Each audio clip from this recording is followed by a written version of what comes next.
Hello and welcome to the Listening Post's unboxing channel on YouTube.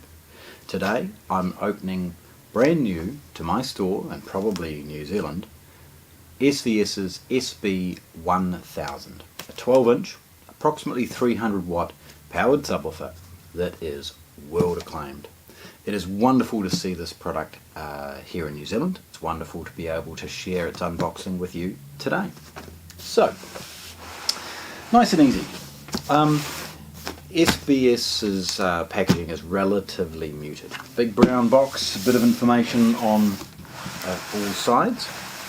They've added a splash of colour and a dark blue logo.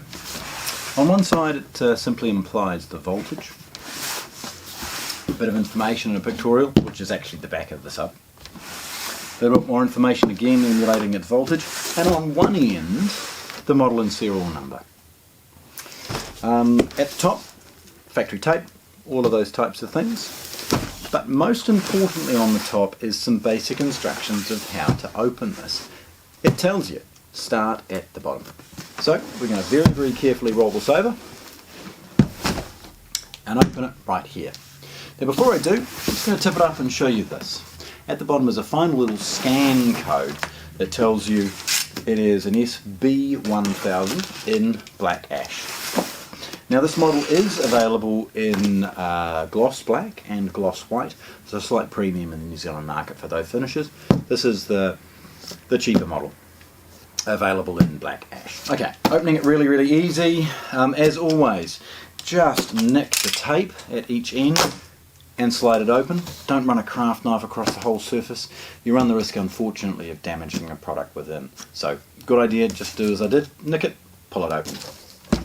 Okay, now the instructions that you see on this flap, by the way, you can ignore in this model because it's kind of light. But you'll see a photograph actually here of one of the much larger subwoofers and much heavier ones. These are, you know, this might be 10 kilos, well they do ones that are 30, 40, 50 kilos, so clearly needing a little bit more oomph to get it out of the box. Okay, opening the flaps. I'm going to roll this and get rid of the outer box. It's very, very straightforward.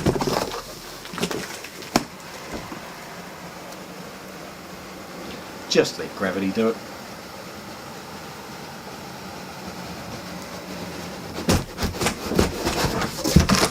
And get rid of the box. Okay, so inside is a very muted, very plain box. Again, factory sealed. This one may have been opened already in the distribution warehouse in Auckland to add a New Zealand power cord, but certainly this is how you will see it in your own home.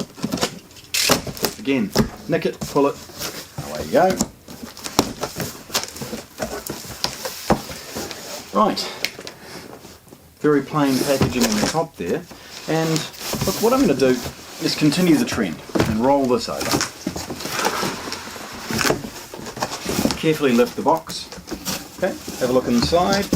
A bit of polystyrene and other protection, and a piece of bubble paper to protect the subwoofer. Again, let's get rid of that. Okay, so nestled in here is its power cord, and lifting the subwoofer finally off its packaging, we see a couple of other accessories in the bottom. So let's have a quick look at those, see what we get in the box.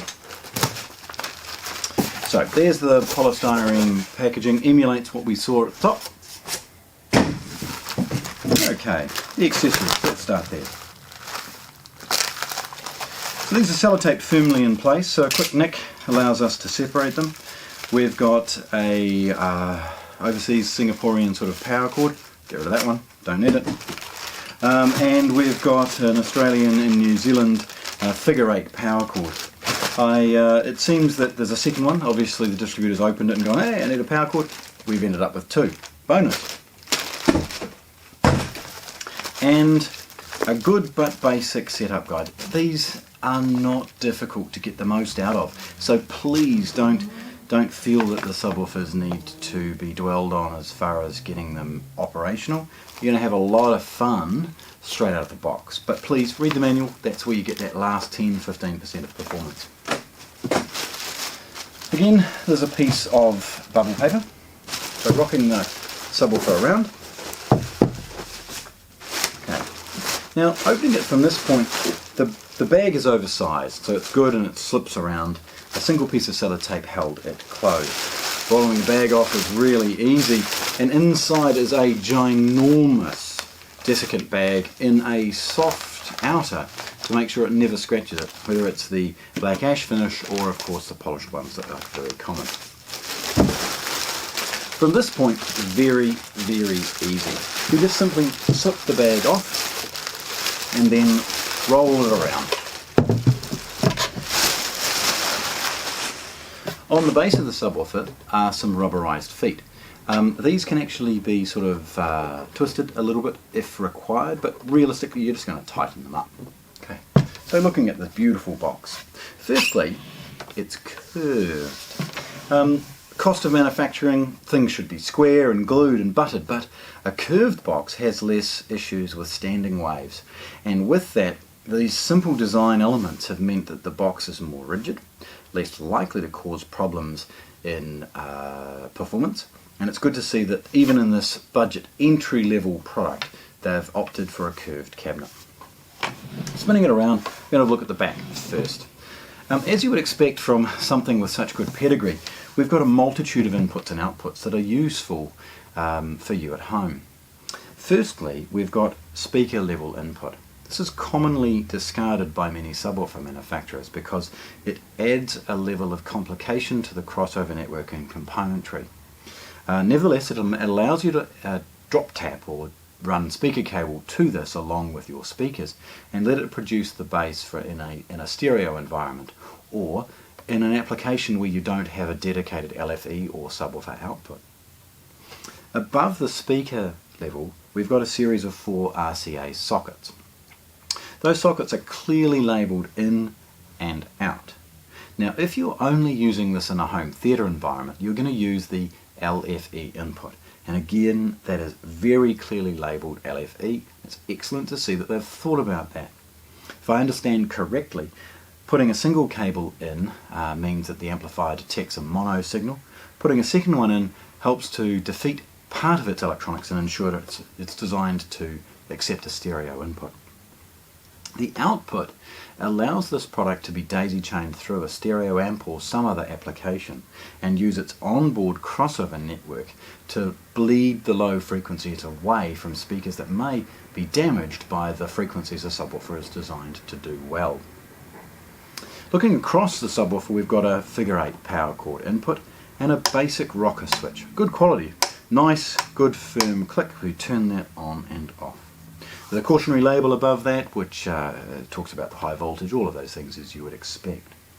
The backplate, I believe, acts as a little bit of a heatsink for the amplification, although there's no issue of course because these are very efficient nowadays. Above it, again, emulation of the model and serial number SB-1000 and a scan barcode for it. Across from there you've got the low pass filter. Now this is the crossover that we referred to associated with the ins and outs, and how you might utilize this to ensure that it's going to sound at its best with your speakers in your home, not just some mythical environment. Above it we've got phase. Now it's good to see that this phase is variable.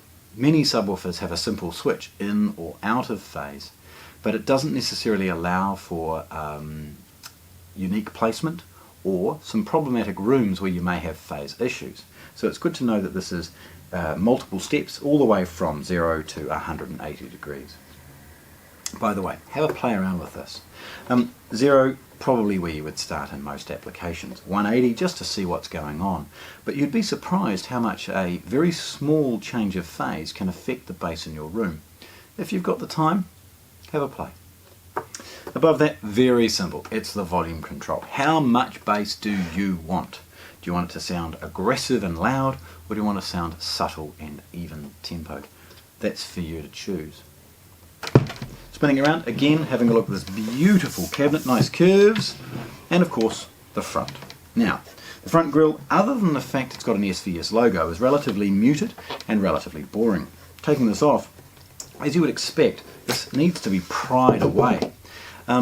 This grill is made of 18 to 20 mil MDF, CNC routed out to ensure that the grill itself is acoustically transparent.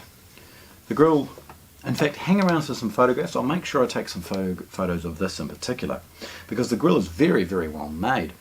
So often the grill becomes a bit flimsy or maybe rattles. Well, these guys have known subwoofers for a very long time, and they understand that the grill cover can never afford to rattle or create other harmonics in a room.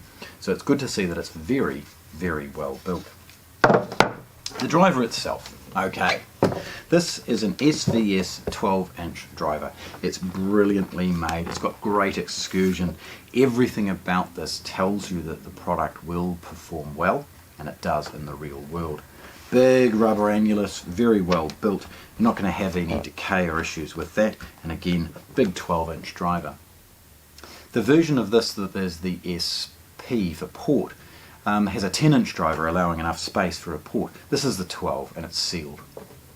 Over in the corner here we've got a simple power illumination. Now if I understand correctly, that one's a tricolour LED.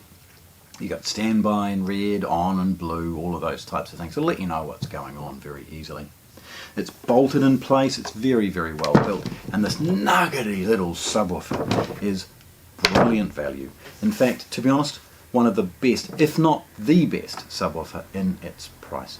Hence why I'm so proud to be unboxing this SVS SB-1000 12-inch active subwoofer, unboxed here at the Listening Post in Christchurch, New Zealand. Thanks for watching. If you want to see more, subscribe to our channel.